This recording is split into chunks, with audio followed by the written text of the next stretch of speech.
So yesterday morning, I got information from my sources. Yes. I have many sources. And I'll be asking you because people ask. I was in government for many years. I joined government at the age of 23. Yes. And I understand government. And had William Ruto allowed me to help him run his government, he will not be where he is. And this country will not be in dogs.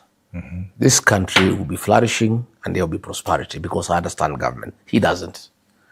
So many people are very concerned about what is happening in the country, especially the civil service. Yes. William Ruto has lost the entire civil service. They are not with him. Yes. Because they are patriotic men and women who mean well for this country. They are people who have been around when this country was getting on its feet. Yes. And they feel terrible when they see the country going down at a very high speed. And they have taken it upon themselves to always alert me, yes, to alert the people of Kenya where there's danger. Yes. So yesterday was such a day where William Ruto had planned something to divert attention and con the people of Kenya that he is up to some vision. And they gave me the details. And I decided to prepare the people of Kenya in advance so that they don't fall into the deception. You know, our people have been deceived. I included. Our bishops, our pastors, we were deceived. We followed this man without knowing that it was a con, it was deceptive. And therefore, I have a responsibility as a leader in this country. It's my civic duty when I see William Ruto trying to con the people of Kenya to alert them. And that's what I did yesterday. And Kenyans are very happy. I've received many calls. I've seen what is going on online. He tried to change the title of the vision. It was supposed to be 2060. When I talked about it, he changed it into post-2030 vision. He changed it interchangeably with a long-term vision. Yes. But it was all the same. He didn't have sufficient time to change the context of what he had wanted to say. But he was still saying the same thing, that the people are going to have a conversation around democracy, around development. It's all hogwash. Because you know, Professor, when you are in office, you don't tell people about vision. You work. You first deliver your manifesto. The things you promise the people of Kenya, you first deliver that before you can tell them about 2060. I think it is very, it's ridiculing the people of Kenya when you are in office. Yes. You have been 4 years in office. He'll be 4 years next, not this month, in 10 days, he'll be 4 years. Instead of telling people what you have done and what you intend to do. And that you intend to build on that. Yeah. You start telling them about Vision 2060. These are people whose pay slips have been raided, people who have no purchasing power. These are people whose businesses have collapsed. These are people who are siege from KRA. These are people who are being auctioned for non-payment of pending bills. These are people whose houses have been demolished. These are people whose businesses have been attacked by goons. These are churchgoers who are in fear of attack by goons. These are people doing businesses in Nairobi and goons are all over the streets. These are people you need to address their real issues. You can't talk about the vision. I mean, it's very insulting to the people of Kenya who are struggling with all manner of problems. SHA is not working. People are having harambes every weekend to raise money to pay hospital bills. So university students are at home because the university financing model has collapsed. These are people who are in anguish. These are people who are in distress. Instead of addressing the issues that concern them, you are on national television telling them we have a new vision. For 2063, I think 34 years from now. I mean, surely. These are people who are literally struggling to put a meal on the table. I'll be talking about that. You say Kenyans really want you to tell them stuff, what is going on, to warn them, to advise them, and that they give you information. But this question has been asked by many people since I put up the poster that we are meeting today, live. They ask His Excellency Rigathi Gachagua, Where does he get this intelligence from? You seem to have intelligence. Even Kenyans, Professor, are very resourceful people. Yes. And Kenyans love their country. Yes. Kenyans have a lot of information, but very few people to trust. People don't want to trust you with information because, one, you can sell them, you can jeopardize their jobs, you can be given information, you go to sell it, you can get information, use it for blackmail. But along the way for the last 2 years, Rigathi has earned the trust of the people of Kenya. That if you give him information, he uses it for the public good. And people of this country have also come to accept that Rigathi is a truthful man. He's an honest man. And he's such a patriot, he means well for this country. Number two, that Rigathi is fearless. If you give him information, it doesn't matter how sensitive it is. He's one man who does not fear William Ruto. Many men my age and below, I have seen them tremble at the very sight of William Ruto. I used to sit with him in cabinet, and men and women who are trembling. You know, they are shaking men. They are shaking like a leaf. You know, Grown-up at the men. very sight of the man, even before he has opened his mouth. Grown-up men. Grown-up men and women trembling like a leaf, like Napier grass during a winter season. Dara. And the man has not even said anything, just entering the meeting. When he speaks and says, "What are you saying?" everybody would coil. And that's how we have lost our country, Professor. That's how we have lost our country. One man show, and know it all, who cannot be advised by anybody, who cannot be asked any question by anybody. And that is why he had to get rid of me, because I was asking him questions. I was telling him, no, this is not right. Let's not go that direction. The people of Kenya are opposed to it. For example, Finance Bill 2024. I told him in the cabinet, Mr. President, the people of Kenya will not accept these measures. They are too harsh. They will not accept it. It will leave us with an egg on the face. My colleagues were trembling, wondering how dare Rigathi confront the president. And that is when I became very vocal within government. He couldn't take it because he doesn't want anybody to give a divergent opinion. He doesn't want any contribution. He doesn't want any opinion, any idea. He wants everything he says, it must be done, even if it's against the national interest. So my cabinet colleagues would talk very freely in the cabinet committees that I chaired. Mm-hmm. They would express themselves. But when the guys and we agree when we go to the main cabinet, they'll back me up to reject some of these things. But when we reach there, oh, the men are trembling. They are so scared. We don't have a cabinet, I must tell you. It's a one-man show. You don't need a cabinet in Kenya as long as William Ruto is president. He advises himself. He decides what will happen. He implements everything. And he does all the wrong things because, I must tell you, he doesn't have time to run the country. The man is a serious business person. He's too busy making money. He's too busy making deals. He doesn't have time to run the country. Yet then he doesn't want anybody to assist him. He can't take no for an answer.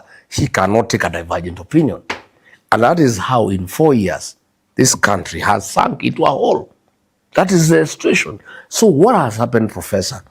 Kenyans of goodwill trust Rigathi, that he means well for this country. And they give you information. He is a patriot. And when you give him information, he only uses it for the public good. But you know, many people are given information. And then they use it to extort money. Yes. They use it to blackmail people. Yes. But Rigathi, you tell him something. Like now we had a problem. There is British soldiers who train in Nyanyuki. Yeah, Batuk. Yeah. They are called Johnnies. They have been around. Nyanyuki is not far from here. Yes. And that town is vibrant commercially because of the activities of the British soldiers. They come with a serious budget. They have employed more than 500 people, civilians, who support the activities. They have spurred the economy of Nyanyuki in terms of hospitality, in terms of transport, in terms of supplies. Yeah. So these people of William Ruto, many people around him, have decided, rightly so, that Ruto is one term. And time is going. And they have decided to make hay when the sun shines. Mm-hmm. In fact, they are using a balance that is injury time. I think it's a balance used in football. Yeah, when you have just a few minutes remaining and the whistle can blow anytime. So these guys around the president, they have decided that it's injury time. And they must make as much as they could, to an extent now that they are demanding bribes from foreigners. So these contracts between the British and Kenya government had lapsed and required renewal. The Committee on Defense and Foreign Relations, chaired by Nelson Koech, a very close ally of William Ruto. Between him and William Ruto, I'm told, they demanded 3 billion shillings from the British. And the British cannot understand why they should give a bribe. It's against their ethics and culture. They say no. So, and the Kenya government said, you go to hell. So they decided to relocate to Tanzania. But the British like here because, one, they like training with our soldiers. Again, the weather around Nyanyuki near the equator is very good. Yes. Again, the people of Kenya are very hospitable. They have been very happy to be here in Kenya. Yes. So I think they ask around, how do we bring this matter to public attention? And then they were advised. The only men who can get this information and use it for public good, who will not use it to extort money or to blackmail anybody. If you give him this information, it will be in public knowledge within a short time. And sure as December 25 is Christmas, they look for me on Saturday evening around 4. I was in Meru. People sent some emissaries and we advised them how to come without getting known. And the matter was brought to my attention. Then, using my language and the power of communication, I packaged the message and gave it to the people of Kenya. William Ruto, I'm told, was mad. How did this guy know this matter? This matter has embarrassed us. Forget about that bribe. Renew the contract. The contract has been renewed. But I'm told the soldiers had already left for Tanzania. So it's a bit of work now because they had already signed a new agreement with Tanzania. But Kenya has already signed the contract. Nelson Koech was dispatched by William Ruto to go to all media stations to try to explain why they had not signed it. Then you wonder what happened between Sunday when I talked and Monday. All these concerns you were saying, were they addressed overnight?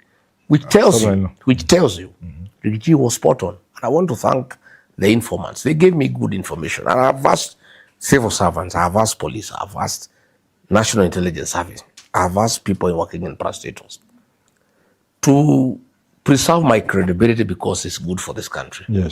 I must remain credible. By getting the... I've asked people not to give me fitina. To give me credible information that is verifiable so that I retain my relevance and people can continue believing in me. So I'm also very careful. I also have a lot of information and I sometimes don't rush into it. I do a lot of cross-checking because the day I will mislead the people of Kenya, I will lose my credibility. And then there will be nobody to intervene for the people of Kenya. But you talk about information as if it is just information. When you look at this one of the British thing, well, but look at the one of yesterday.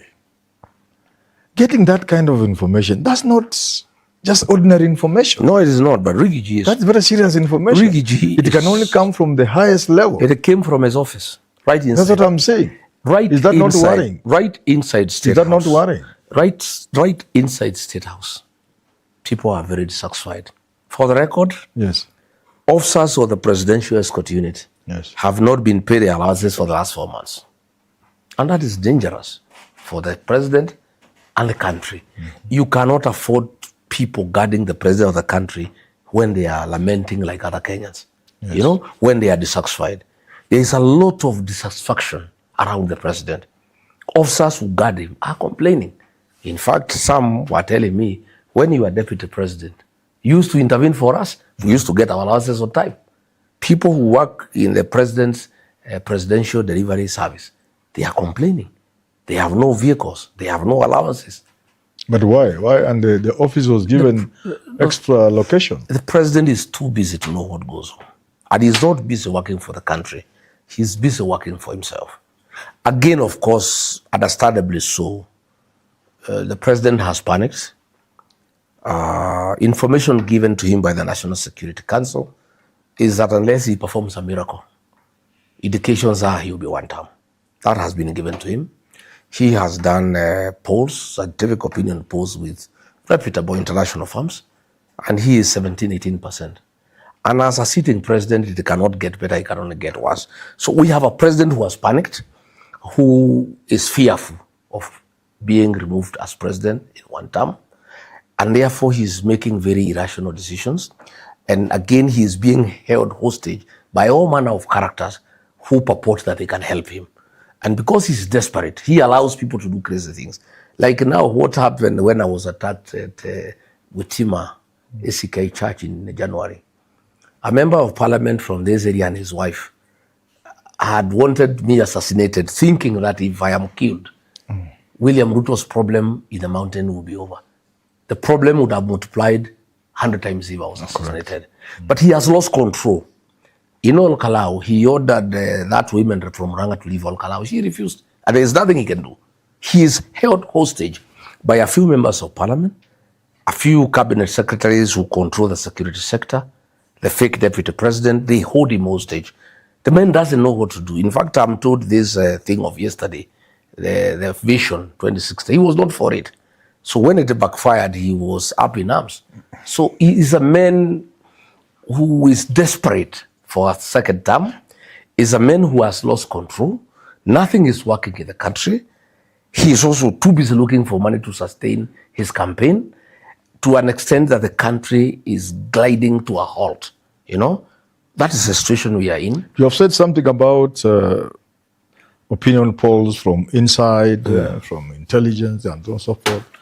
And indications you say are that he's losing. And for that reason, he has panicked. I just want to pick your mind on this issue of losing elections. What is your view, or what in your view should one do? Here you are a president seeking a second term, and it looks like you will not make it. What would Rigji do? Nothing. You know, it has happened in Botswana. Yeah, it has happened in Malawi, in Ghana. This one-time thing now is a real thing in Africa. What would Rigji do if your boys on the ground tell you, I'm there, here to Wezi? Ordinarily, if William Ruto was a good man, he would give up and just let it go. What would Rigji do? If I was in his position, of course, I will never be in such a position. If you give me the presidency, I will not lose it. Yes. You know, I was asking William Ruto before we parted, I asked him, Mr. President, doesn't it bother you that 2 years after being elected, you are the darling of the Kenyan people? People loved you, they believed in you. They are all shouting, you must go home. Doesn't it bother you? You say, no, elections are far away, my friend. You know, you don't have to do what is popular, you do what is right. I asked him, if the majority of the people who gave you the job, your employers are saying what you are doing is not right, how would you insist it is right? I asked him that question. And you both are that you are losing popularity every day.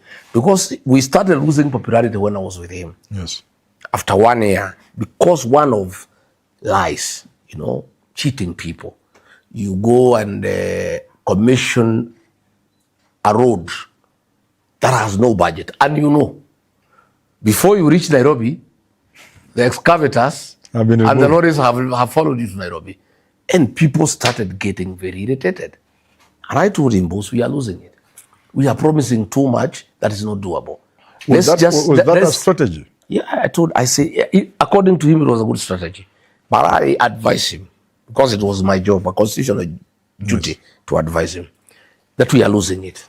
Then we went to taxation, the housing levy, the finance bill, and I sat him down several times. I was a very good deputy, I must tell you. Very obedient, who cared for his boss, for the government, and for the country.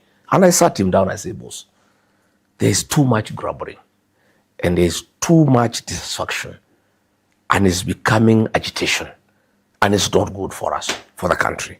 Yes. Let's sit down and look back and see, where did the rain begin to beat us? Please, let us call ourselves a small meeting and find out how we started losing. He couldn't listen. So when I insisted so much that we must listen to Kenyans, that we must agree to listen to them and take action on what they are saying, he became very, very agitated with me. And he started hating me. And he stopped talking to me. He stopped listening to me. By the time we were getting to the Gen Z protests, we were not on talking terms. Because I was telling him, boss, we are losing it. So when a decision was made to abduct these young people and kill them, I told him, no, I oppose that decision. I was the only one in the meeting in the National Security Council.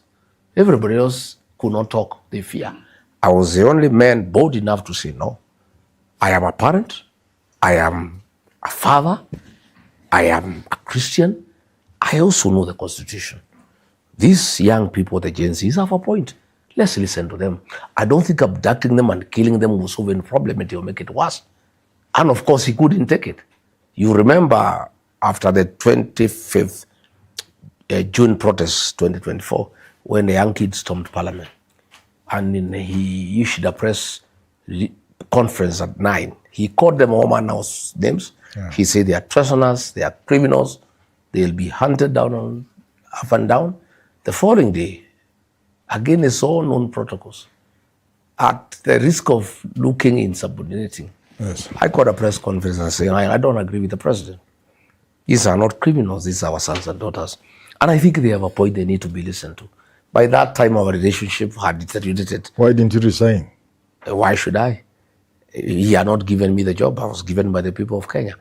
You see, if I was a vice president who is appointed and you disagree with your boss. If he's messing the job and no. But he's not the one. He did not give me the job. I was given the job by the people of Kenya. Okay. The people of Kenya didn't have a problem with me. They wanted somebody who can speak for them. And I think the framers of the 2010 Constitution were right. Mm-hmm. You needed a deputy president who is elected, who can offer some oversight within government. And protected by the law. And protected by the law.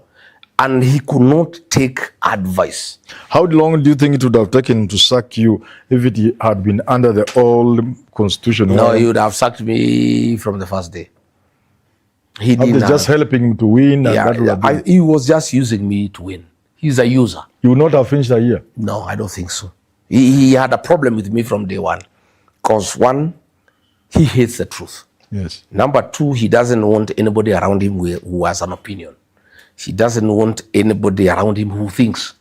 He wants robots and data heads, people who just say yes, sir, and who cannot ask any question, who cannot give any contribution. Yes. He was happy for me to help him to become president. But he wanted a Rigathi Gachagua who is running mate for the purposes of getting elected. Elections. But he didn't want a Rigathi Gachagua who is a deputy president. He wanted a Kithure Kindiki who is a deputy president, a Rigathi Gachagua who is running mate. You remember, yes, Kithure Kindiki wanted to be running mate, yes, and he said no. Yes. He knew the guy could not deliver the votes. Yes. So he needed a Rigathi Gachagua. But then when he will want a deputy president, he decided let me have what I wanted from day one. A deputy president. A Kithure Kindiki who is a deputy president, yes, a guy who would never say no, a guy who will say yes, sir, a guy who will not question anything, yes, a guy who is not people-oriented, a guy who doesn't care for the people of Kenya. He's just looking after his own job and his own stomach and pleasing his boss. I was made from very different metal. And, looking in hindsight, I don't think I should have really taken that job as a running mate. Well, looking back, I think I didn't understand this guy well. I only understood him when he got power. I think he was too good an actor before he got power. He was a very good pretender. Do you think Nani is surviving? Who? Before we come round to finishing this issue, people are really asking me to ask you. Who? Kindiki, will he survive? He'll survive, but he'll be a very unhappy man because Ruto is through with him. A running will he be kept to 2027? He cannot impeach him because it will resonate very badly with him. He will look to be a very terrible person. Not impeaching, I'm saying in terms of will he be his running mate next year? I don't think so. A running mate, Professor. Yes. Let's be very practical about politics. Yes. You pick a running mate to help you mobilize votes. Now, and that's why he picked me. He needed the mountain vote. He needed a guy who is a serious mobilizer. And that was you. Who is believable, who can persuade people to vote in a certain direction. That's how he picked me. Kindiki. When I look at this mountain, yes, this mountain is through with William Ruto. Completely.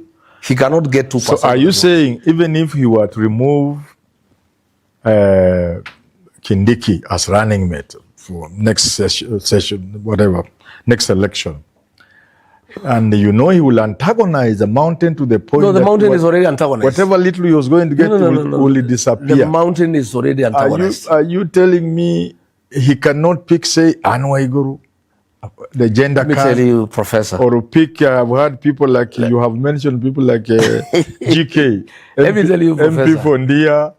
who look smart guys, can persuade the people of the mountain. Let me tell you, it's called karaoke. I'm an expert in this mountain. So there's karaoke, there's Anwaigo, there's Mwangi Kiwinjuri. Are you saying these people cannot help you? Let me tell you, Professor. Yes. I know this mountain. I was able to help William Ruto to become president because I understand this mountain. And I guided him and he was listening. And immediately after winning, after he won, he became something. You told me. Yes, I was listening. Yes. And I guided him. I'll tell him, let non-Kikuyus not abuse Uhuru Kenyatta.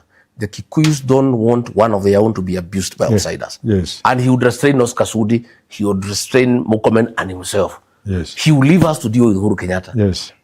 He would listen that time. When we disagreed, and I told him, you are the first president in the world to destabilize his own government. Mm-hmm. Why do you want to destabilize your own government? The foundation of your government is a mountain with 5 million votes. I can see you have quoted Raila Odinga. Why do you want to lose 5 million votes to look for 1.5? Doesn't look very wise. I told him this mountain, I know this people. How secure that 1.5 as you speak? I was telling you, no, it's not gone. We'll discuss it. There is nothing. And I told him, I warned him. I told him there is nothing. And I told him you will be a very miserable man. You told him before he pitched you? I told him, you don't leave what you are holding to go and look for something in the bush. I asked him, what kind of a politician are you, Mr. President? We were talking. Yes. 4 hours. I say, how do you leave 5 million votes in your hands in the pursuit of 1.5 that you are not sure of? I asked him. He said, no, I have a lot of experience, my friend. I've been around for 35 years. I became president against a sitting president. Don't joke with me. I know what I'm doing. You have no experience yourself. You are just a one-time member of parliament. You know nothing. I told him, Mr. President, I agree. I know nothing about this country. You know much more than I do. But in matters mountain, I know more than you do. You know nothing. Mm-hmm. Because you are not one of us. You believe you are one of us because we gave you votes. You are not one of us. You don't understand this mountain. I told him, the mountain hates betrayal. The sin of betrayal is not forgiven in the mountain. Once it has taken place, it has no remedy. Because of what they went through. It has no remedy. It's because of the freedom struggle. Yes. That the British were really hard on the Kikuyu nation.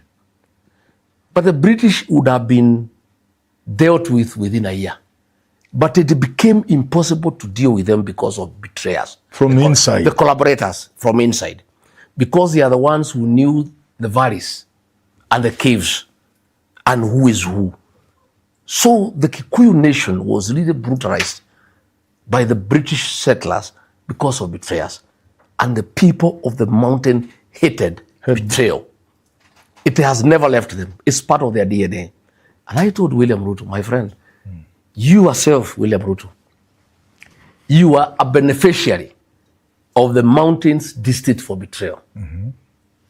These mountain people don't like you. They don't even trust you.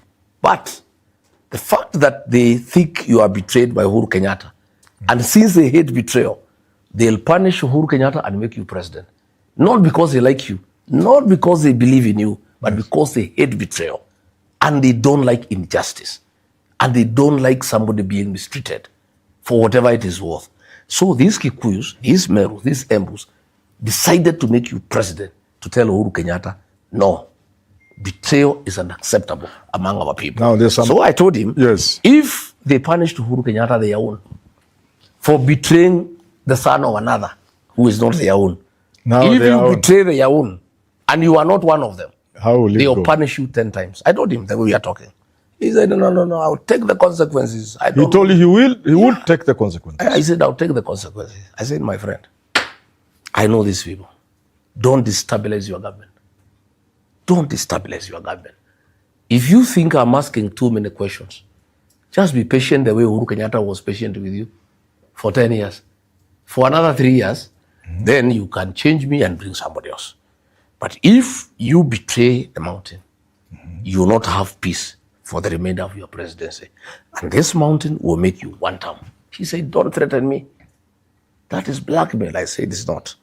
I'm just being a truthful deputy. I'm your person. We were elected together. It has been said. I wanted us. It has been rumored, just like you get information, we also get a bit, that you are a bit disrespectful to the president. You even shouted at times, you banged the table. How true is that? Well, when two men of similar age are arguing, it's normal for people to lose their temper. Okay. He was very abusive. Yes. If he abuses me, I answer back.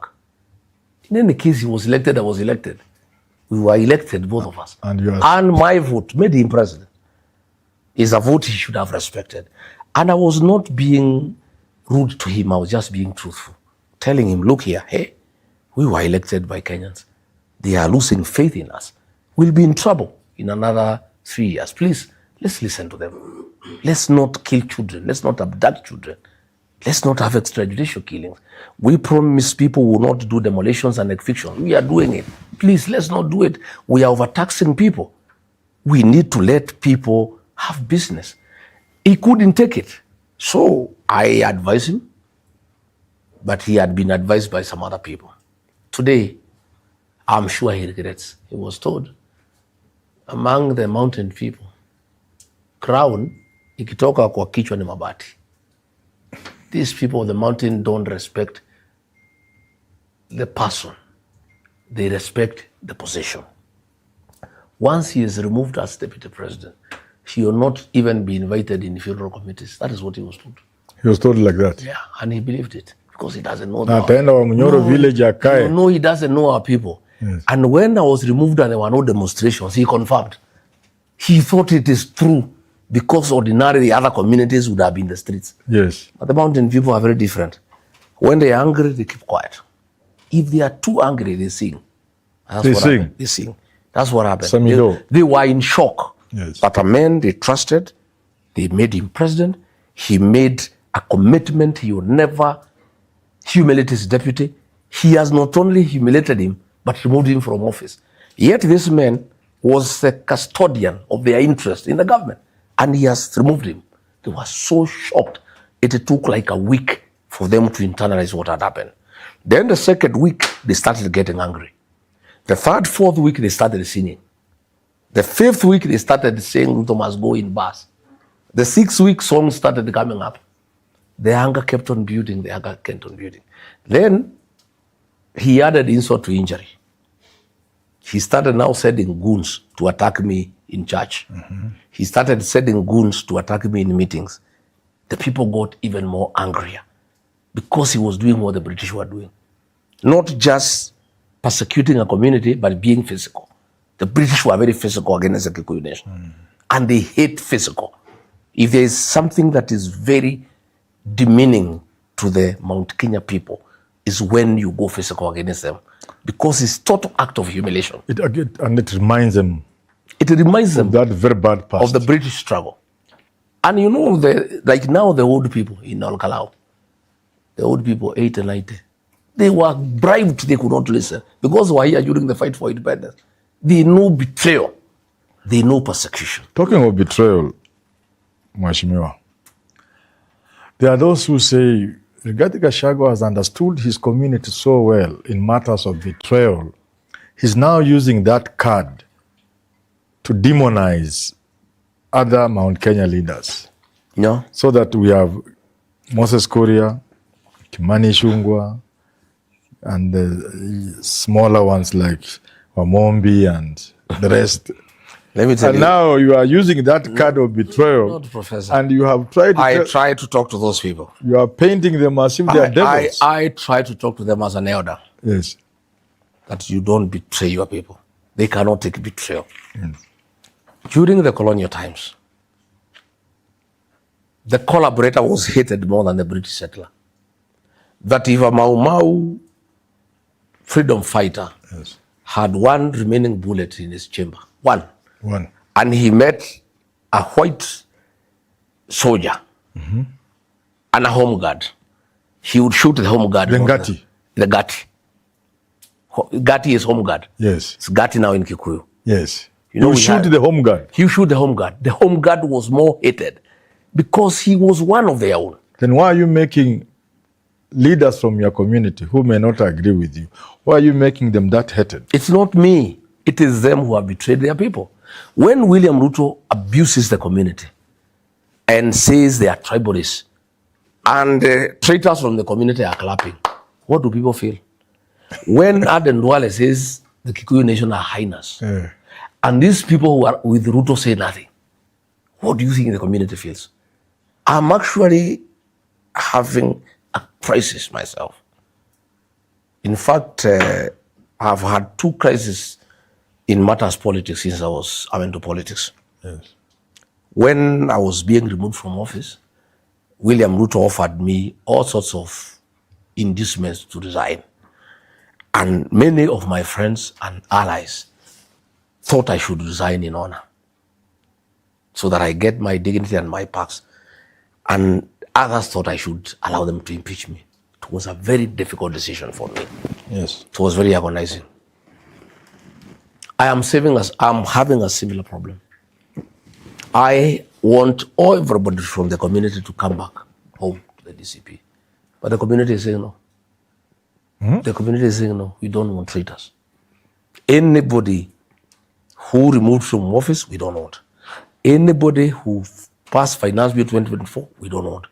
Anybody who has been organizing goons to attack churches and kill our people, we don't want. But people can change. I'm just saying me, I'm willing. Why don't you explain to them that I am just you, like Saul became Paul, human beings change? I am having a great problem. A great problem. I don't know what to do. I am of the opinion myself that we forgive them. Because at the end of it all, they are our children. You can't convince the people. And Ruto is a very deceptive character. And he can deceive anybody because he deceived me also. He deceived our bishops. Anybody can be deceived. And Ruto is such a con man. He can deceive anybody. Yes. I am appealing to other leaders and the community to forgive these people, but they don't want. Yesterday, a member of parliament who works with Ruto came to this gate here. I was learning 40 minutes later that he was manhandled by the public and chased away. Oh? Completely.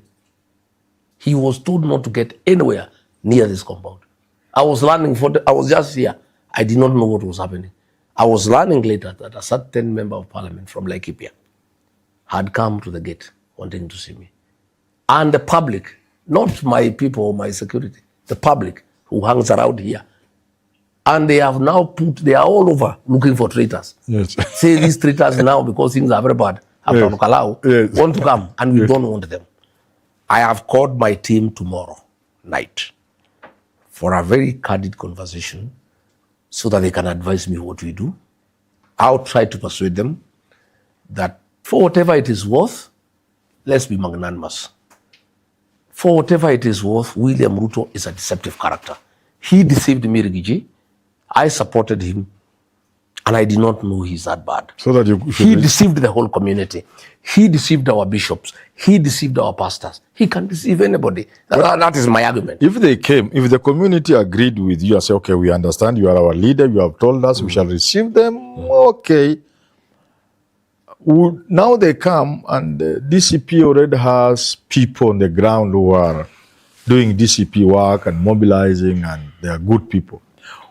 Will you give them a chance to compete against? I wanted that is my wish. For example, if somebody washed himself clean, that is apologized, and you that is my wish. Would you allow him to run against somebody like Medhu? That is my wish. Yes. To allow them to come. Yes. And let the public decide whether to accommodate them or not. I think that is the best, as far as I'm concerned. Yes. That I don't reject them as a leader.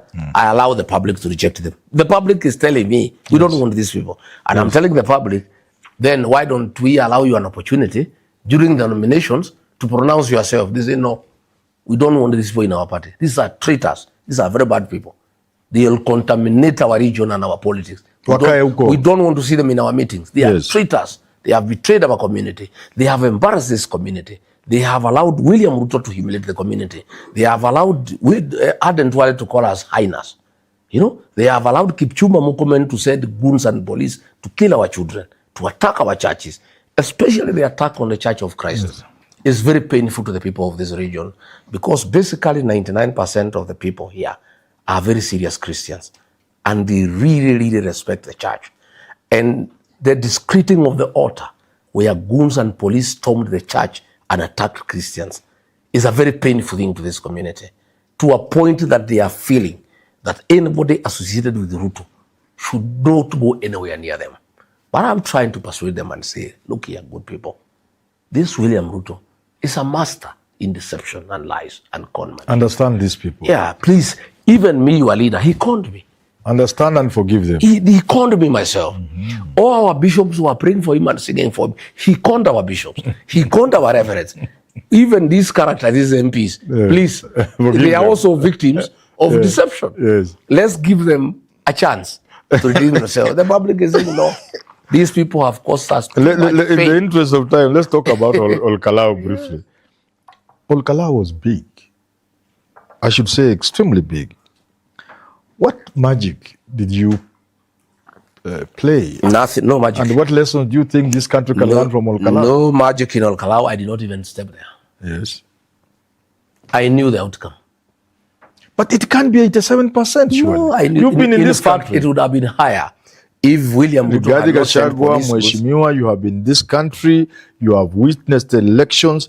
Even at a time, people thought you were with Uhuru Kenyatta in 2002. When we thought Kibaki was going to get 100%, he never managed 70. He got 67 or 66. This is a different election. So, for you to get 87, that's not yes, normal. I'll explain to you why. Yeah, please go. This election it's not normal. that happened in Olkalau, and the same will happen in 2027. It was not between DCP and UDA. It was not between Same, Kamau, Ngotho, and Mushina. It was a contest between the dignity of the community versus William Ruto. That is how serious it was. The dignity of Who framed it like that? The people. Since William Ruto deceived the mountaineers, Yes. people have been very bitter and angry. Since he betrayed them, they have been very angry. But he spoiled by attacking their churches, Yes. attacking Christians in church, Yes. and then abusing them when in Nyanza, Yes. calling them tribalists. The people of the mountain have been looking for an opportunity to redeem their dignity. Yes. And since they cannot fight William Ruto physically, Yes. they wanted to redeem their dignity through the vote. They waited for an opportunity. Olkalau Yes. was God chosen for the people of the mountain. In fact, I must tell you, the whole mountain never slept. It's like everybody was voting. Yes. And the community was praying that the people of Kalau do justice on their behalf. Yes. And restore the dignity of the community. Mm-hmm. That is why William Ruto sent projects worth 14.5 billion. He poured money literally. For projects worth 14.5 billion. There was a train, 2 boats, transformers, water tanks, water pipes, grading of roads, tarmacking of roads, mattresses, blankets, giving a gas cylinder to every household, giving even shoes, and there was 1.5 billion shillings in cash. And people were just taking the money. Including fare on the last day. Fare, everything. There were some fellows called mobilizers. Some lady was in Kwale Yeah. on some field work. Yeah. Her fare was sent There were some fellows called mobilizers. Yes. They were paid 2,000 shillings every day for 2 months. 9,000 of them. But when the voting came, 4,000 voted opposite. It was not about And you anything. call that normal? Yeah, it was about the dignity of the community. This community Yes. is a community that has pride because they work very hard and they believe in themselves. Their dignity has been defiled. Mm-hmm. The community has been deceived. They have been humiliated. They have been causing dignity by being fought physically. Their churches have been attacked. Christians have been harmed. It's a community under siege. A community that has been humiliated. Are you therefore saying if and an opportunity came for them to tell William Ruto, this is us. You have money, you have power, but this is who we are. We don't need your money. We don't need your projects. We have our dignity. We want to tell you that we are a very dignified community. And for you to think you can buy us the way you bought members of parliament to remove a deputy president, We are priceless. And we want to show you that we are priceless. Let me tell you what is happening after Kalau. Yes. Every community, every constituency is saying they'll improve what Kalau did. I was about to ask you, if that is the case, are you saying that if there was another by-election in Mount Kenya around here, Nyeri, where they will reproduce? It will be worse. In fact, this election, there are 73,000 voters in Kalau. Mm-hmm. The voter turnout would have been 80%, were it not for voter suppression. Mm-hmm. The 41,000 votes were casted between 6 and 12 noon. After that, police goons were all over firing, scaring people. There was no voting, and nobody else voted. Yeah, if they had allowed voting to go on up to 5, yes, there would have been 80% voter turnout. I want to predict, and Professor, I pray God keeps us alive and healthy, yes, for us to have this conversation. I want to promise you. Yes. I want to promise you. 2027. Next year, 10th of August, the mountain people will wake up at 3. By 5, the queues will be 1 kilometer long. By 12 o'clock, they will have voted 95% voter turnout. And then everybody will retreat to protect the vote. I've had CS in charge of Buddhism and the state and the coordination of state terror, yes, saying that Kenyans should not protect their votes. That is the work of the police. They will protect because the police are the ones attacking people. When police attack people, what do you expect them to do? The police are supposed to protect life and property. In Kalau, people are not attacked by ordinary goons. They were attacked by police goons, armed to the teeth with AK-47 assault rifle, M16 automatic American rifles, and they rained terror on the people of Kalau. But the people of Kalau said no. They blocked. So you say next year the people will protect 95%. What do you tell those who fear that Ruto may borrow a leaf from Samia Hassan of Tanzania and Museveni of Uganda? What they did during the election? Kenya is not Tanzania. Kenya is a democratic country, and Kenyans are very resilient people. You can't push them for that long. The people of Kalau, there were 2,000 policemen there. They say no. The police vehicles were being frisked and searched by members of the public. I saw. Yeah? It is that serious. And you know, Professor, yes, what gives me comfort, and I am telling my people not to worry, there will be no goons to interfere with the elections because every goon will be in his constituency, yes, protecting whoever pays them. So you cannot have goons concentrated in one area. Yes. Number 2, police cannot be a problem because they are not even enough. You need 2 policemen per polling station. There are 50,000 police stations. So you are saying Ruto can... He has no capacity to interfere with the election. But the people who carry their day. People are asking me here, they are sending in questions on Twitter, and one of them, Anga Kuna, W3P, whatever that is, at Anga Kuna. What does he think about the rumors of a handshake with the president? And another one, Eric Krop, 9851, these young people at Eric Krop, 9851. Can he still work with Ruto either before or after 2027? Well, all dreams are valid. Yes. I appreciate the frustration of Ruto and his supporters, because the truth of the matter, I may be accused of arrogance, but I'm a truthful person. I like stating facts. Yes.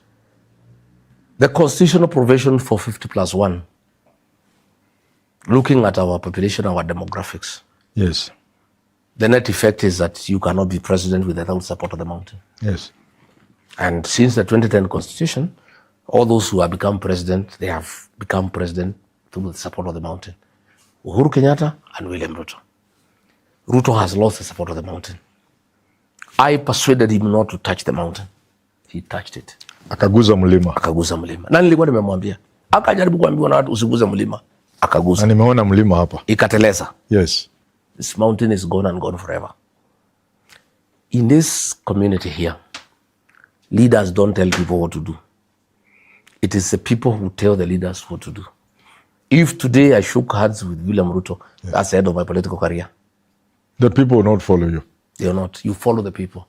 Ask President Uhuru Kenyatta. When he tried to force people to go to Raila Odinga, they said no. And I followed the people that time. I listened to the people. I followed them. So there have been very strong rumors, including your colleagues going to State House. Let them go. Those who can go to State House and pick some money, let them go. But let them not share it with us, because it is tainted money with the Gen Z blood. I don't want Ruto's money. Yeah. Has Ruto approached you ever since? He has not himself, but many people talk to me, whether on their own volition or whether they have been sent, I don't know. But my answer is straightforward. Yes. I didn't leave William Ruto. He chased me away. Okay? It's not me who abandoned him. And even bishops told me to apologize to him, although I've done nothing wrong. Against my conscience, my bishops forced me to apologize to him. And they wanted to see whether he's really a Christian. And I had done nothing. I said, Mr. If I've wronged you, please forgive me. Yes. He did it. So I did not go away from him. He's the one who chased me away. So the issue of me going to him does not even arise. He didn't need me. He was through with me because he had ODM. Okay? And he was arrogant. That time, Professor, that guy was arrogant. When I was talking to him there on the loan of State House, he was saying, with ODM, I don't need anybody. I'm okay. You mountain people, don't blackmail me. Whom do you think you are? He was asking me. Whom do you think you are? With Raila's 6.8 million and my 7.2, I don't need anybody. He was arrogant, that man. And he was saying, I'm president. I have money. I have the system. I have ODM. Rigiji, whom do you think you are with your people? Go to hell. He was telling me. I said, okay, fair enough. Fair enough. But I told him, you are a builder. I told him, you are a builder. I see you building a lot. But you are not behaving like a builder. I told him. Because, I like using idioms. Yes. And figurative language. Because he was not understanding. I said, Mr. President, let me, because I'm a student of literature, give you an example I think you can understand. Yes. What you are trying to do and what you shouldn't do and what you are doing. I said, you are a builder. I see you building a lot. When you build a house, Mr. President, yes, along the way you get more money, you need to expand it. Or you find the design was not good, you need to change here and there. Knock here a bit and you do. I saw you can change the roof and get a new roof. You can knock the windows to give you more light. Yes. You can change the ceiling and do gypsum. Yes. If it was wooden floor, you can change and put ceramic tiles. Yes. You can do the wardrobes. You can change the toilets and the doors. That you can do. Yes. But you don't touch the foundation. You can't touch the foundation. Unless you are through with your house. Yes. And you don't want it completely. I told him, Mr. President, the foundation of your government is a mountain. Don't touch. Unless you are through. And you don't want your government anymore. And you don't want to come back as president. My own words, I told him, the two of us. I said, don't touch the foundation of your government. Just the way you don't touch the foundation of a house. If you touch the foundation, you have lost the house. It has come to pass. He told you no. He was arrogant. Oh, what are you telling me? Where? Who got experience again? He was arrogant. Oh. Even today as we speak, President Ruto displays no, it's a show. Confidence. It's a show, but in the meetings, he's like a chicken that is rained on. Yes. The man is worried, he is scared. One time is real. You saw him yesterday. He was shaken because I had pulled the rug under his feet. He wanted to come and cheat the people of Kenya. Is there anything in the speech he moved? Yeah, he could not even answer questions from the press because he wanted to come and cheat the people of Kenya that he has Vision 2060 or blah, blah, blah. I don't know what, a lot of nonsense.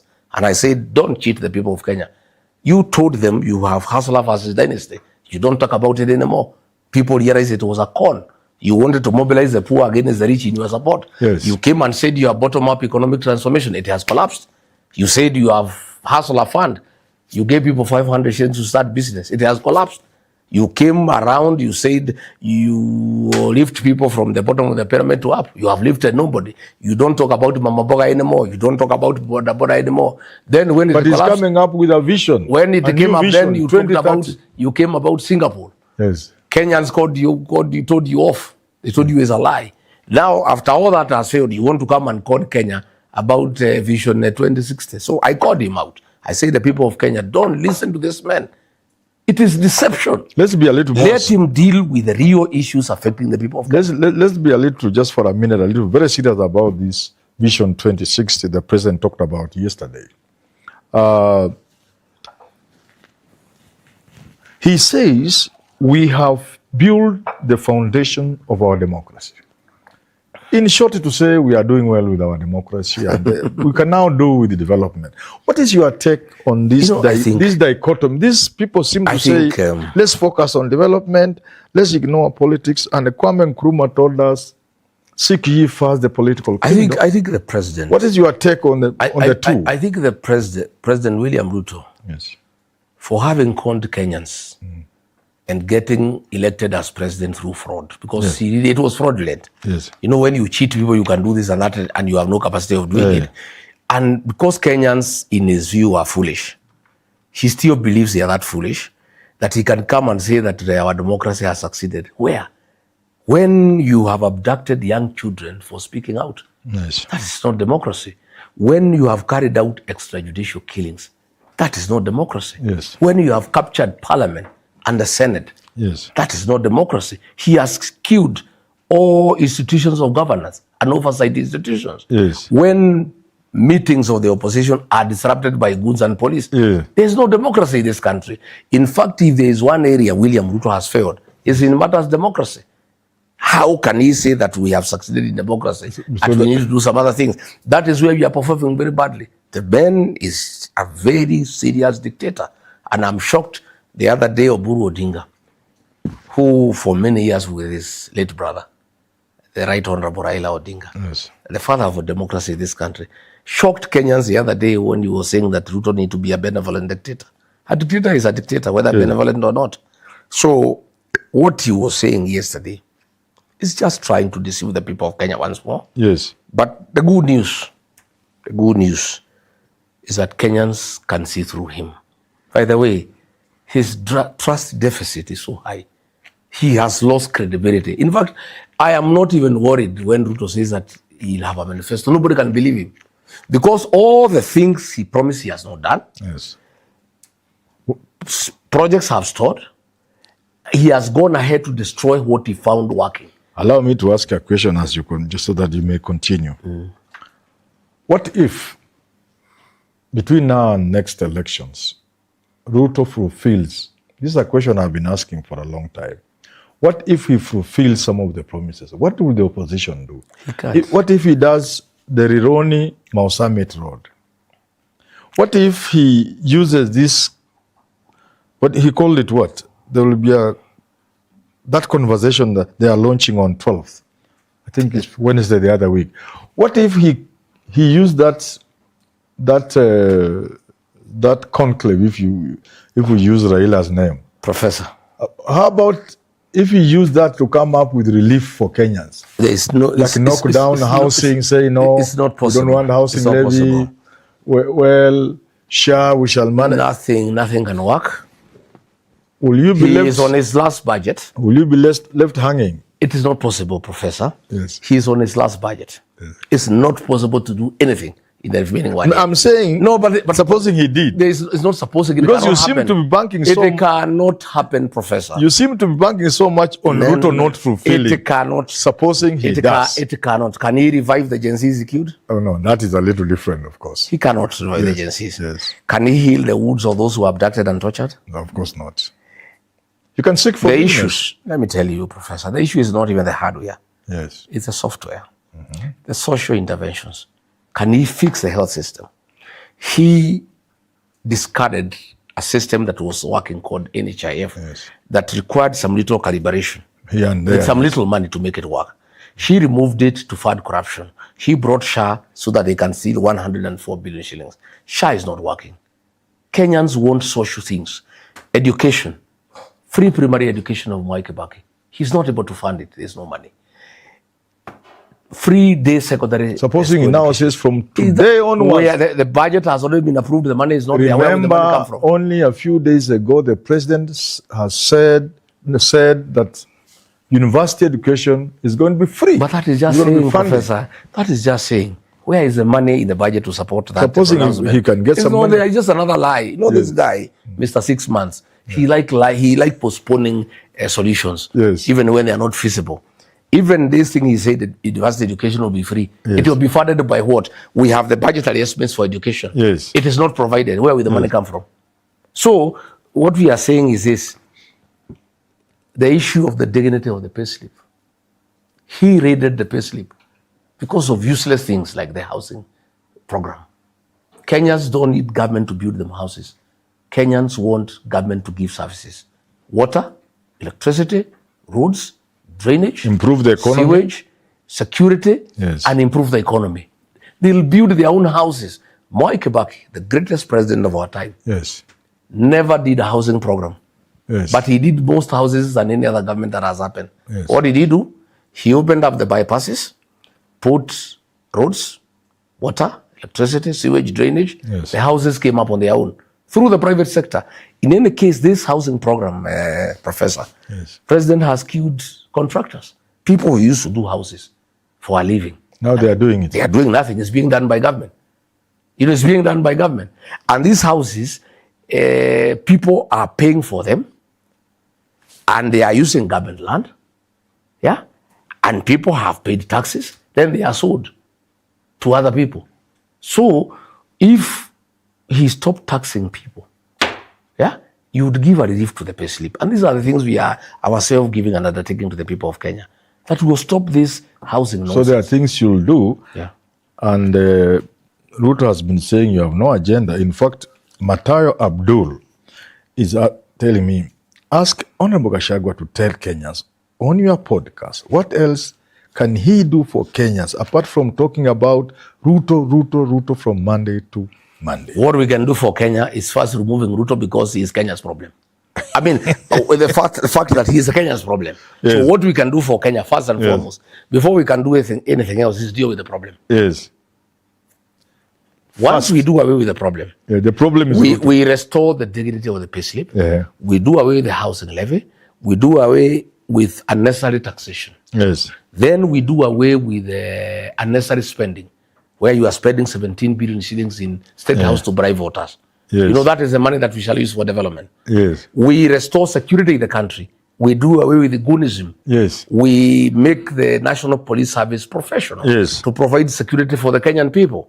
We go back to factory settings on free primary education that was given by Moi Kibaki. We go back to Leader Mama. So there are things you can do. Those are things we'll do. But we cannot do those things without removing William Ruto, because he's a problem.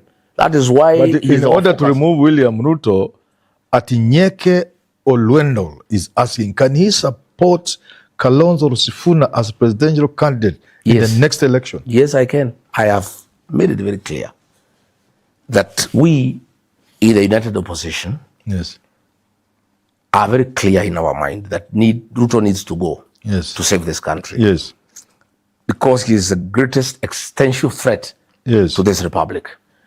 For him to go, the formula that is sure bet is one single presidential candidate. I have committed that I'll support a single presidential candidate. I have offered myself as that person who should carry the flag. But I have said, if it is not me, if we talk among our colleagues and we agree on a formula, and for whatever reason it does not favor me, I am willing, unconditionally, to support whoever. Kalonzo Musyoka, Edwin Sifuna, Eugene Wamalwa, Fred Matiang'i, Martha Karua, whoever we agree on, I am hopeful it will be me. In case it is not me, I'm open. I am so open that I will support whoever it is. Many people ask me to ask you that, ask Riggy, he's worked so hard. In the group, he's visibly the most hardworking. How then does he consolidate all these votes from the mountain and then deliver them to another person? I can, because, Professor. It is disturbing some people. I have admitted before the people. Because there are many people. I have admitted to the people of Kenya that to a great extent I'm responsible for the mess that is in this country. Because against the advice of President Uhuru Kenyatta, I supported William Ruto to become president. Many Kenyans did not want him. Northeastern rejected him. Yes. Western rejected him. Nyanza rejected him. Nairobi rejected him. Eastern rejected him. It is the Mountain Kenya people and I, yes, and the church who supported William Ruto to be president. So we must also take responsibility yes, that we are responsible to a great extent of messing up this country. Because had we listened to Uhuru Kenyatta, that this man is not good for the country, and supported somebody else, probably the country will not be the mess it is in. So what I have decided, and that is why I work so hard, and it's good for me to explain to the people of Kenya. yes, Just like I bear the greatest responsibility yes, of creating the mess the country is in, I equally bear an even greater responsibility to sort out the mess. On behalf of Kenya, I am that patriotic. I am working so hard to make sure that I correct the mess that I created. And I have persuaded the mountain people that themselves and I are responsible for the mess in the country. yes. And we have agreed with the mountain that in case it is not me, the mountain will support to a man whoever we agree, so that we correct the mess we created for this country. We have a responsibility. We owe it to the people of Kenya. And as the leader of the mountain, I am leading from the front to do everything possible. Professor, today I've done 7 meetings. Yesterday I did 9 meetings. Tomorrow I'll do 2 big public rallies. I'll go to another meeting. I don't sleep because, Professor, Yes. I have guilt. I feel terrible. But Rigathi Gachagua, a political scientist, could have made such a great mistake not to see through William Ruto. He deceived me. I didn't see through it. I feel terrible that a guy who is so experienced in politics, in fixing politics, Yes. was duped like ordinary Kenyans to support a man thinking that he's an angel, thinking that he can sort out the mess in this Yes. country. And I led my people in the mountain to put the country into a ditch. I feel that I owe it to this country Yes. to work extra hard To to undo like damage. paying the debts. And clear, so that now Kenyans can forgive us. Be on the mountain, they can say, Rigathi and the mountain people, So you can you support. created a mess for this country. You have sorted you it can out. support somebody. Now I have no In problem. whose hand would you feel safest, you and your community, among all these Well, people? that is the conversation that is going on here in Wamanyoro. And I'm about to ask you about that conversation. That conversation is ongoing. I cannot tell you the conclusion because I have not concluded. about to But ask- I can tell you it is central in our discussion. It is central. In whose hand you must You know put the this most- this mountain is having an issue of trust. Our trust deficit is quite high. So when I ask you, The mountain is not very trusting now because William Ruto really disappointed these people because they trusted him. They went to support him without an agreement, without a political party. And then he he did that. turned against us, deceived us, betrayed us, and then started persecuting us. So the community is very worried and is very apprehensive in trusting anybody who And is not from therefore, here. you'll give me some leakage. So the discussion that is going on, Yes. Rigathi, we feel safe in your hands. Please lead us. But in case it is not possible for you to lead us, for William Ruto to go home, if the formula to make sure Ruto goes Thank home you. Just a means it's moment. somebody else, Thank you. let's be careful. With 1 hour and about 16 minutes into this live broadcast, we have about 6,000 of you following live. That is huge, and we thank you very much for being part of this live broadcast. Those numbers, Mheshimiwa, I think you've done many shows for live events like this. Those are huge numbers. It means many people, because some come in and get out, and we are really grateful to our viewers, and the courtesy of you, we also thank you very much. Now, before I press you harder on that issue, Mark Ocheng, these guys, these young people, at Mark Ocheng 7523, Professor, please ask Rigathi, with due respect, why is he always talking about Mount Kenya, yet he claims to be a national leader? I'm talking about Mount Kenya because Mount Kenya and I are responsible for the mess that is in the country. Yes. That is why Mount Kenya is very important because it has put the country into a ditch. Yes. And Mount Kenya has to undo that damage. Yes. So we have to talk about it. Yes. Because it bears the greatest responsibility for the mess the country is in. That is why it is so central. I was just telling you before you asked that question. Yes. There is the issue of the trust deficit. Yes. The mountain is very jittery. This Ruto betrayal is very painful to the mountain. Yes. Followed by persecution of the community, attack of churches, attack of leaders by armed goons wounded, persecution of the community, destruction of businesses, sacking of their sons and daughters from KRI and the police and the military. It is very heavy on the community. Is that true, really? It is true. It is true.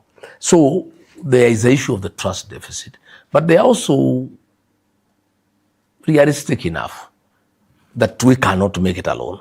Yeah. We must work with other Kenyans. And therefore, in the event that we need to back somebody else, yes, the discussion is going on. Where do they feel safe? Yeah. Yes. Yeah, that discussion is going on. It's going on. It's going on. It's a serious. How many days it's an issue. There were 45. I added 45 today, but I've added 10 days because I was away. Any tentative report? No, not yet. I was 2 days in Olokalawa, one for the celebration, one for the funeral. Yes. I was in 4 days in Embu and Meru. Yes. When I got alarmed about this talk about dividing the mountain, and I needed to go and check whether it is real or not. What did you find out from there? No, nothing. Nothing can divide the mountain. Ruku is not going anywhere? Oh, nonsense. People are solid. Ruku and Kindiki cannot get part of the Mount Kenya, solid. like Mount Kenya East? People are solid. The mountain is one. And the ordinary people are even more aligned to that agenda of the mountain being one than even leaders. They know the danger of being divided. More used to divide us, and we had very catastrophic consequences when we had divided the mountain. We lost in 1992, 1997. Because so they will not repeat it will that. never happen. Nobody can divide the mountain. I have said they will face the mountain dividing the mountain is like cutting a mugumu tree with a laser blade. It won't work. These people will face the mountain when they're united. So when you went to Meru, you confirmed that? I went and came back. There is no issue, none at all. These good viewers of ours are asking, when is Rigathi visiting Rift Valley? More so Murkomen's backyard, Elgeyo Marakwet, and the presidency was in Gishu. Well, I will when I interrogate security. Yes. Murkomen has been unleashing terror on me in my own home in the mountain. So I don't know whether they will allow me to face the Kalenjin nation. But that's Kenya. I don't know if they have been unleashing violence on me. Are you willing to try? Yeah, I will try. I am a fearless person. Yes. I have invitations to visit the South Rift. How can the son of Mau get to go to Emurua Dikil, to go to Bomet, to go to Kericho? Yes. I also have an invitation to go to Elgeyo Marakwet, yes. Kamarini Stadium on Mashujaa Day. I have a standing invitation. I am analyzing that. I have an invitation to go to Garissa, where Duale said I should never step. You will go? I'll go to Garissa. I think let's take the last question here. What is Gachagua's position on the revelations by Junet Mohammed that they were paid millions to impeach him? Well, that is common knowledge. Everybody knows. Rigathi had committed no crime. Yes. He had not violated the constitution. Yes. William Ruto wanted to get rid of me. Yes. But since I held a constitutional office, it could only be done either through death or impeachment. Yes. They had tried to kill me twice. Once in Kisumu through poisoning. Yes. Once here through poisoning, it didn't work. Then they decided this poisoning thing, is it politics? Yeah. Is it politics or is it true? No, it's true. It's true. Twice. So they decided to get rid of through impeachment. Yeah. And they bribed senators, they bribed MPs. Everybody knows. Yes. I even wonder our judges, because they live in this country, when they make some of these conclusions, I don't know what it is all about. So what Junet is saying, what Jalango is saying is in public domain. Yes. And I trust the Court of Appeal judges will take judicial notice of what is being said in public and make the right decision that we were removed in office unconstitutionally. In fact, the High Court pronounced itself that the process of removing us was unconstitutional. Yes. Then went ahead to have a constitutional absurdity by saying the process of removing Rigathi was unconstitutional, but the product of that unconstitutional process stands. And they gave you 50. Can you share? I can't take it. I don't need money. You didn't take it? I am not interested. You cannot compensate my rights with money. Do you still have hopes in the process? Yeah, I have hope in the process. I believe the Court of Appeal will grant justice, and the process is ongoing. Yes. Yes, ongoing. Any prospect for Limuru 4? No, not necessarily. Wamanyoro is shut here. the path for... It has changed from Limuru to Wamanyoro. Oh, the center has moved. The center has moved. Yeah. So your decisions will be made here in Wamanyoro. The center has moved from Limuru to Wamanyoro. Everybody comes. So after these 55 days... Everybody comes to Wamanyoro now. We don't have to go to Limuru. Yeah. Decisions, concerning our people will be made here. There are people who have been looking at the political map and saying it does appear like Kenyans want youthful leaders, Kenyans want change, Kenyans want people who are tough, Kenyans want no-nonsense people, especially fearing Ruto could play games. And initially, they had wanted Matiang'i for that, but somewhere along the line, I don't know. They are saying he faltered. I don't quite know. He's my friend. So that leaves, according to them, Rigathi Gachagua and Sifuna. And they're asking, in the event that he's not cleared to run for office, would he pair Sifuna with Medu? Is it a possibility? I like crossing bridges when I reach there. Yes. As far as I know, I'm a candidate. I have not been barred from running because Article 99, Sabbatical 3 says nobody can be barred from running for office until you exhaust all the legal remedies available by law. There are 2 remedies remaining for me, the Court of Appeal and the Supreme Court. As far as I'm concerned, it has been done before. Ruto, they had issues at the ICC, and the High Courts allowed them to run because you cannot be denied the right to vie when you have not exhausted the available remedies that are given to you. So I believe I'm still a candidate. Yes. In the unfortunate event that I'm bad, we'll cross the bridge when we get there. I don't want to be speculative. But now I can tell you whether I'm running or not. I'm a player in this equation. My party is strong. Are there challenges within the opposition you see that could derail your efforts at having one candidate? I don't see, because when I listen to the people of Kenya, they want us to have one candidate. Anybody who doesn't align with the people of Kenya will become obsolete. You remember too, when Mwai Kibaki was agreed on, everybody else, and Simini Achai went on his own. He went on his own. History will repeat itself. I can tell you from where I sit. So anybody who deviates from this single presidential candidate, thinking you will be go on your own, you will be a non-starter. You get a few hundreds, a few thousands here and there, and you become obsolete. The reason why I'm asking this question of one candidate, you people make it appear like all you need is just one candidate. Is it not also a question of the caliber of that one candidate? The sort of person he has. Even if, for want of other things, let's just say even the energy levels. Because a presidential campaign is not a job. Look at the energy you need even just to receive visitors in this home and to do the rallies you say you are doing and the meetings you are doing. Are you convinced that it's just a question of... I think when we get to the negotiation table, these are issues to be considered, in my view. Like myself, I'll say, nobody can steal an election from me. I have demonstrated in Olkalau.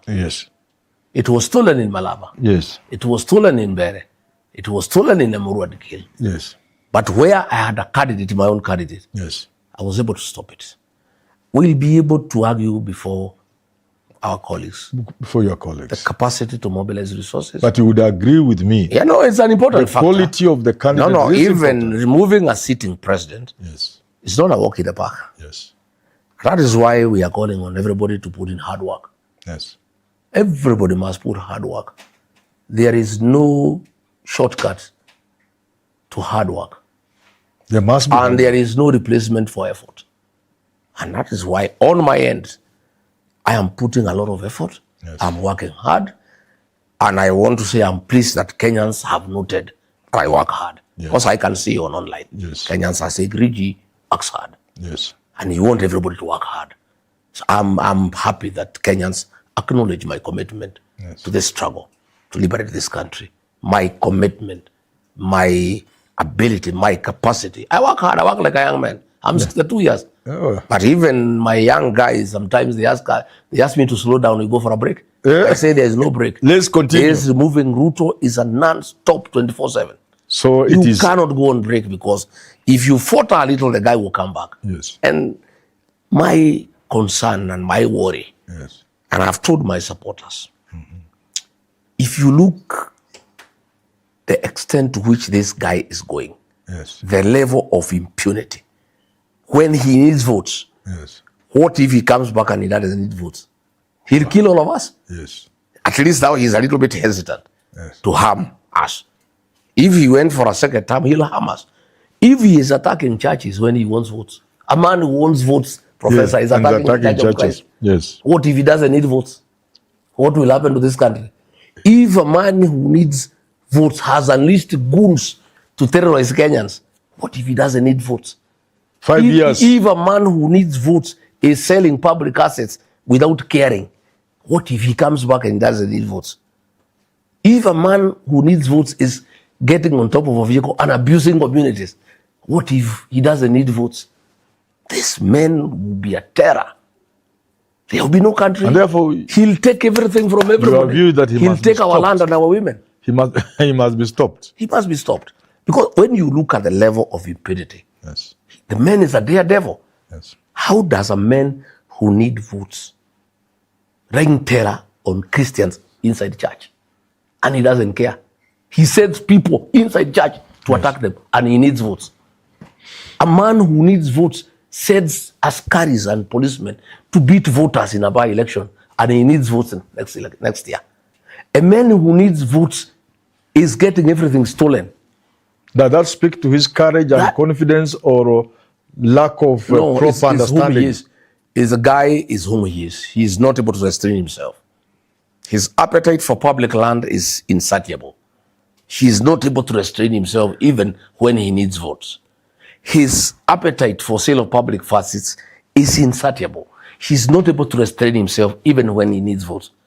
The brutal man he is, he's not able to restrain himself, that he is sending police and goons to attack Christians inside church when he needs votes. The brutal man he is sending policemen to rain terror on women and everybody during an election, during the day, without caring. Yes. Because he is brutal internally. He's not able to hide the viciousness. That's him. That's a character in him. And he's not able to suppress it. It's only that he was able to, why as deputy president he concealed, is because he didn't have power. If he had power, he would not have been able to conceal. With the power that he has, he controls the instruments of violence. Yes. He controls the public resources. He's not able to camouflage whom he is as a person. But then you can imagine, I think he's trying to a certain extent. What if he got elected? But people are also and he doesn't need But people are votes. also saying this Rigathi man is tough. Tough in terms of? Tough, like you are domineering. No. I'm just responding to situations. Like in the mountain here, if you don't, I am just responding to situations. if Professor. you don't recognize Rigathi, No, it's not Rigathi. you don't survive. It's not Rigathi. Yes. It's the unity of the mountain. You know, the mountain, for us to be relevant, for us to be part of the national conversation, Yes. our relevance is based on our unity Talking about relevance. and our numbers. So if you allow Yes. William Ruto and his cronies Yes. to divide the mountain, this mountain becomes useless. Nobody will even talk to us. Our vote is only useful when it is one. If it is divided into Mount Kenya, East and West, it's useless. Useless. That is why, on behalf of the community, as a custodian of the community, Yes. I fight with my life to preserve that unity. For the community. And it's Not not that community. It has Rigathi nothing is, to do with me. It has nothing to do with me. I don't have any position, Professor. I don't have a salary. I just work for the community. The not for community myself. must also really, so to speak, get something out of this arrangement. For example, in the event you are not absolutely. And they don't have a candidate. Absolutely. When that thing Ruto was fighting, is why I don't know shares, Nini. Yes. Politics is about interest. You have no regrets about the share? Oh, nothing whatsoever. It's the way governments are formed. If for whatever reason I'm not running and we have to support somebody else, what is there for us? There must be something. Oh, yeah, absolutely. We don't just give votes just like that. Let me pick one thing. In the election of 2022, Uhuru Kenyatta said the Mount Kenya people are not running for president. They must have the very least running mate and Nairobi governor. Are you thinking along those lines? I have not gotten there. And I don't want to speculate. Yes. I am a presidential candidate. Yes. If for one reason or another my colleagues persuade me that if I'm presidential candidate, William Ruto will come back, I'll sacrifice my ambition. Because William Ruto must be removed. Yes. Because he's not good for this country. Yes. And if he comes back, he'll destroy this country. He'll kill people. He'll maim children. He'll steal everything. So there will be no country. Yes. So for that reason, Rigathi is willing to sacrifice his presidential ambition to make sure that William Ruto is one term. What is the minimum he will take after that? We'll discuss. Governments are formed through discussions. Yes. And for whatever reason, I am not the presidential candidate. Yes. And I need to support somebody else. There must be some concessions, some consideration. If we make you president with our 8 million votes, what is there for us? There must be something for you. Guaranteed minimum return for our cash crops. Yes. Completion of stored projects. Good prices for coffee, tea, and milk. Market for our cultural projects. Yes. Security for our businesses. Yes. A good tax regime. Yes. There will be interest for the mountain people that I will negotiate with whoever. If it ever comes to that, I'm a tough negotiator. You know, I did not negotiate with William Ruto. I negotiated in a very simplistic manner. You trusted him? I trusted the man. I said, worst mistake I've ever made since I was born. And I regret that. So mistake. In the event you are not a candidate, I was very green. You put in a hard bargain. I was green and naive. Yes. And it has cost my community dearly. And I really regret. And I have apologized countless times to my community. Yes. That I went to a wedding without a plan. I went to a wedding without my own vehicle. Yeah. I was a bride. I went into the bridegroom's car. And then reaching the river told me, get out and get off and go away. And I really regret that I was very naive. Yes. I was very trusting. I was very nice. Yes. You know me, I'm a Christian. You know, I'm a husband to a reverend. Yes. So when somebody comes and says he is saved, I am normally very mellow. I just agree to whatever I'm being told. But once bitten, twice shy, I want to assure my people, we will never get there. If I'm not the one who will support whoever and he'll win. And by the way, Professor, let me say here for the record. Yes. Whoever this mountain supports in the next election will be the president. Will be the president. If the Rigathi will be the candidate, obviously he will be supported by this mountain. He will be the 6th president. Yes. In case Kalonzo Musyoka is the flag bearer, with the support of this mountain, he will be president. Yes. In case it's Dr. Fred Matiang'i, he will be president. Yes. Edwin Sifuna, Eugene Wamalwa, Mother Karwa, name it. Yes. I want you to take me to task on that one next year. Look for me in October and say, Rigathi, you told us that whoever is supported by this mountain. I remember arguing with you. I told you in the last election. Let me tell you, and you called me to tell you. Tell me you had won and you understood the mountain. I understand. This mountain votes. Yes. You understand? One, this election will be different. How? They will not come out to vote for somebody. They'll come out to vote out somebody. And in the process, elect somebody else. Yes. Because for you to vote out somebody, you must vote somebody. Yes. But the motivation to wake up is to vote somebody out. Somebody who has betrayed them, somebody who has deceived them, somebody who has humiliated them, somebody who has persecuted them, somebody who has abused them and gotten his friends to abuse them. Yes. They'll come out to vote somebody out. Yes. And it will be ferocious. For the mountain, voting out somebody is more sweeter than voting in somebody. Yeah, they relish. They really enjoy voting somebody out. They'll come out to vote somebody out. Yes. They'll also come out to vote out the traitors of the community. All of them. None will survive, Professor. And you'll ask him, you'll call me. Traitors. Fulani ameanguka. Nani Kimani Ichung'wa, nyumbani. Nani nyumbani. Nani nyumbani. Nyumbani. In the process of voting William Ruto out, yes, the mountain will vote somebody else in. So once we agree, yes, it's Rigathi. If it's not Rigathi, it's my cousin Kalonzo Musyoka. It's not my Kalonzo Musyoka, it's my cousin Eugene Wamalwa. Yes. It's my other cousin, my younger cousin Sifuna. Yes. It's my other cousin Matiang'i, whoever.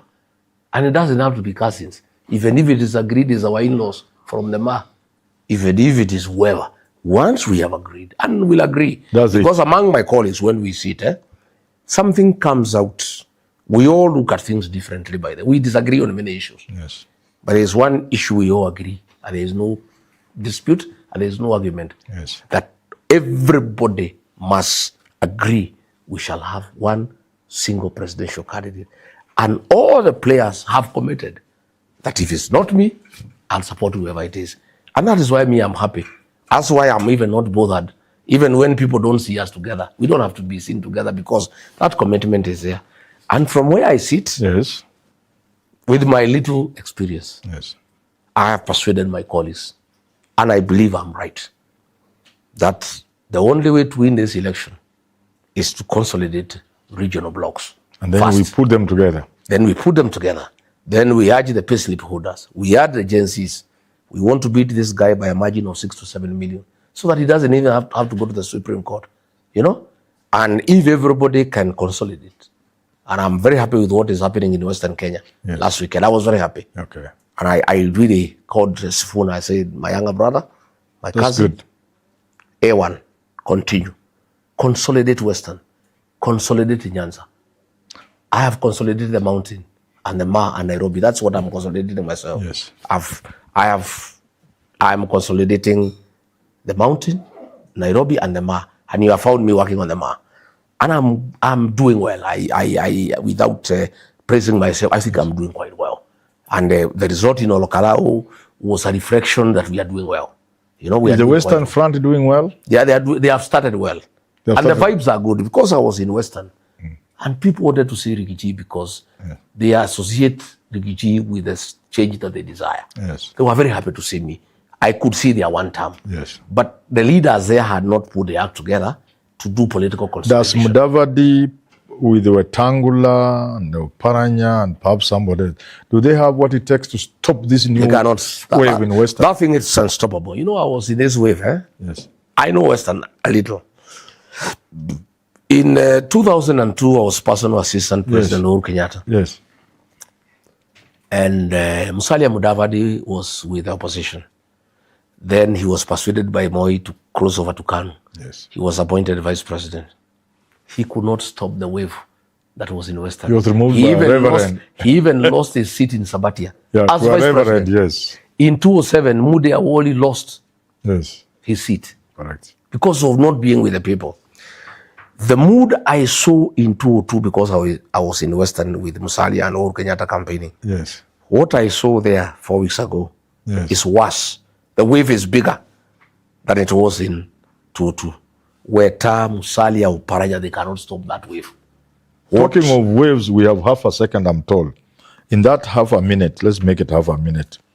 Do you see your team creating the equivalent of the 2002 wave that brought Kibaki to power, sweeping Moi and the wave in 2027 will be 3 times the wave in 2002. The reason, the wave in 2002, and I was right in the center of it, was against Moi's project. Yes. So it was not very ferocious. It was against a project. This 2027 is against the sitting president. The wave per se was against Moi and Uhuru in shared. Yes. Moi was leaving and Uhuru was coming. And was stopping Moi's project because he thought Uhuru would continue with what Moi was doing. Yes, yes. This one, they want to stop Ruto himself. That if he comes back... So the wave is going to be bigger? 3 times bigger. I can tell you we'll beat William Ruto. And we can bet between 6 to 7 million. What percent do you give Ruto as we wind up? When he has done the best? He is at 17. Yes. It cannot get better. It can only go down. And of course, Olkalau, why we are celebrating Olkalau? Yes. They're asking, why are these guys celebrating Olkalau? Yes. 4 things. 1, William Ruto's dirty money means nothing in our politics next year. We are very happy and we are celebrating. That's spread across the because country. we were fearing that his money could be a problem. Yeah. What happened in Olkalau tells us his dirty money means nothing. Number 2, why we are celebrating is that you cannot deceive people with development projects. You cannot deceive them. Including These people they are beyond deception. Yes. You cannot come and start a road there, do some empowerment program, give people gas cylinders, and you think you can persuade them. That is nothing. Yes. Number 3, and most important, is that the voter turnout in the mountain, the largest voting bloc in Kenya, will be very good, which is good for the election. Yes. You know, I am persuaded the way I saw in the by-elections. Yes. Number 4, and the most important, it was proven in Olkalau that nobody can steal an election. A determined population will stop a dictator and his system from stealing an election. I saw it with my own eyes in Olkalau. You know, election was stolen in Bere when we were seeing. So we learned. And I'm telling people, I was celebrating the loss of Bere with my people. Yes. Had we not lost in Bere, you would not have learned. Probably William Ruto would have surprised us in the general election. Yes. But we saw the way they stole in Bere. With those lessons, we now organize ourselves. In Olkalau. In Olkalau. That Olkalau template, yes, we are going to have it in the whole country. In fact, I'm forming 20 teams from Olkalau that can go across the country